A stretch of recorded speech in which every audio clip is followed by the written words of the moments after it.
Let me say this up front. Most people don't struggle with chest development because they don't train hard.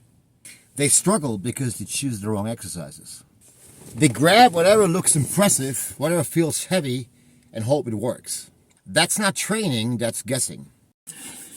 Today, we're starting a new series where I break down exercises based on effectiveness, not popularity. We're starting with the pec deck, and I'll show you exactly why it belongs at the top of the list. I'll also show you what ruins it, what to avoid, and why most people never get results from it.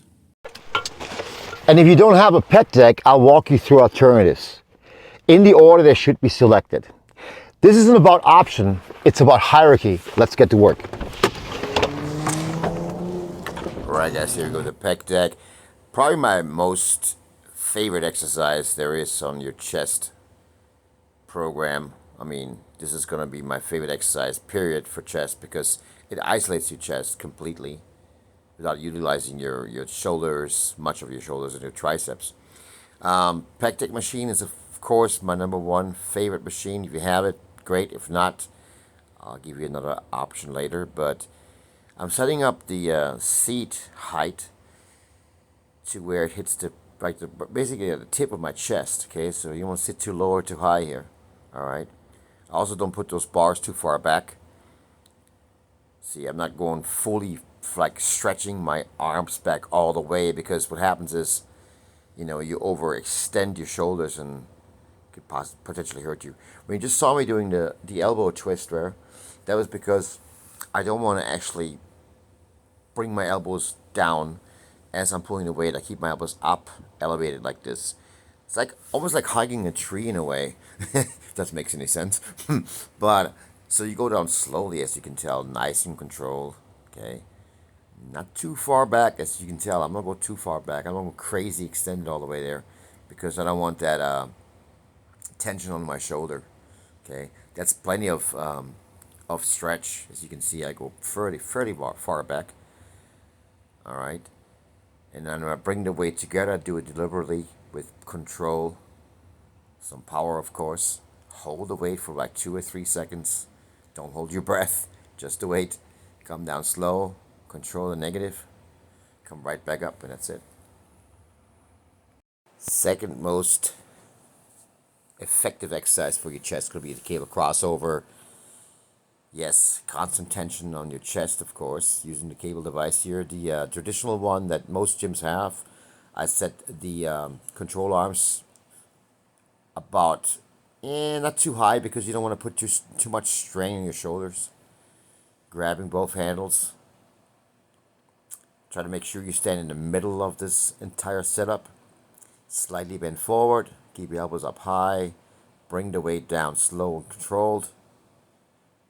And you want to have your hands right above your ball sack, pretty much. Keep your elbows up high. Go far back. And see, if those pulleys would be too high, you would overextend your shoulder again. I don't want that. So keep that tension nice and tight on your chest. Very isolating on the chest. Definitely one of my favorite ones right after the pec deck. I'm going to show you a way now how not to do it as well. So this is a way I see a lot of people doing it, and they lean way too far forward. They got no control. The entire body becomes unstable, as you can tell. You're all over the place with the exercise. You're barely hitting your chest, really. It just, no. And I see a lot of even pro bodybuilders do it that way, so not at all.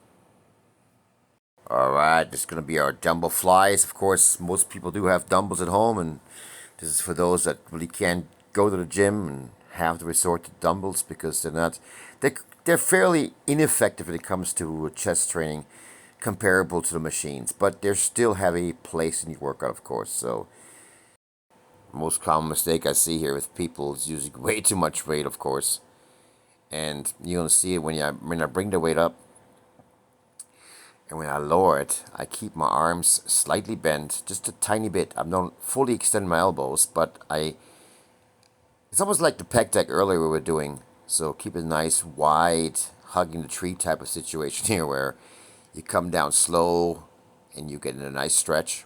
Bring the weight up. And then this point, very important, remember this, do not bring those dumbbells together. Keep that tension right on your chest. Don't lose that tension. and go slow, controlled, maybe 3 or 4 seconds down, bring it up by about 2 or 3 seconds. You don't have to hold it up there because there's no full contracted position anymore. That's the problem with dumbbells. You don't have that. You have that with a pec deck. We have that with a cable crossover, but not with a dumbbell. But it still is a pretty good exercise, but I would say number 3rd on my list as far as chest isolation movements. All right, so now I'm going to show you guys what not to do as well.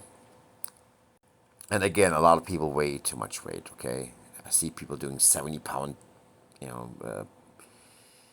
70-pound dumbbell flies and shit like that. So you usually keep your hands together, and then you just now it looks more of a pressing movement. You don't want that, okay? You want to keep your arms far apart like earlier, and that's it.